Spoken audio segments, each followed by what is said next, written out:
Hello and welcome to No Inches DIY.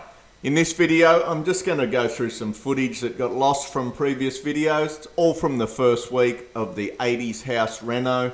Just cutting out the kitchen, removing the heater and patching the roof where the flue came out.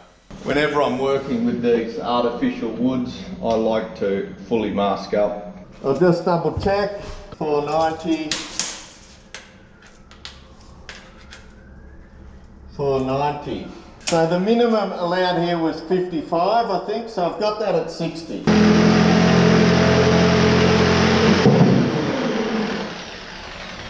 What's going to happen here, see those pins that are coming out? That's where the front piece went. So I need to work out a way to put that piece back in. So the bit I cut out of there, I had to break to get out. So hopefully I can glue that back together. Maybe cut this in half and then make some adjustments. This heater is coming out today. Got my son with his muscles. I'm going to carry it and chuck it to the tip. Probably still works, but who wants to burn gas inside their house? Not I. This heater is moving. I don't know if it's going to rip the ceiling down. I don't know how it's attached up in the ceiling. We might have to go up and have a squidgerididge.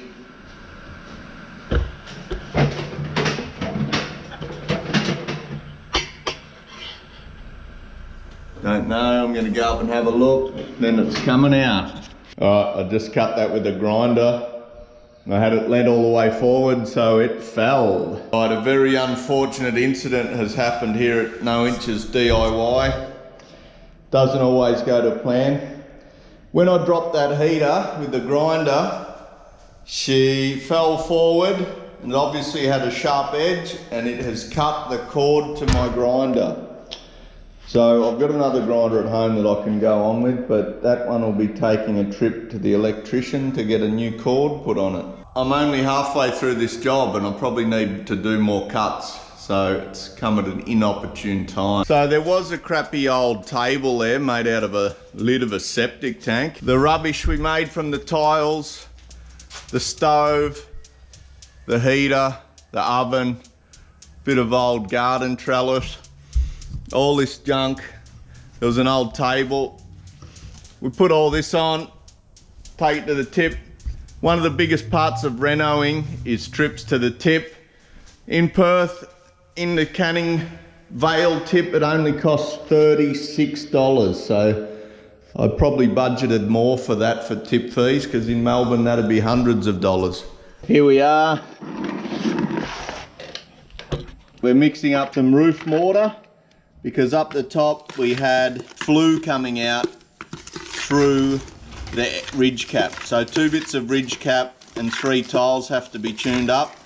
So I need probably the entire 8 kilos. Hopefully I don't need 16.2 kilos.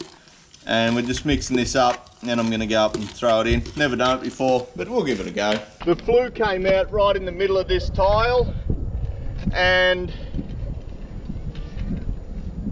so it was there, and both bits of ridge cap were in the way. So I assume I'd just put a bit of this down, plant the ridge cap in it, and then batter it back.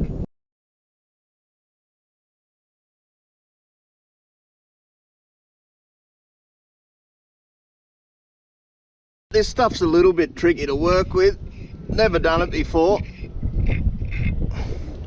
Hopefully it holds or repels water.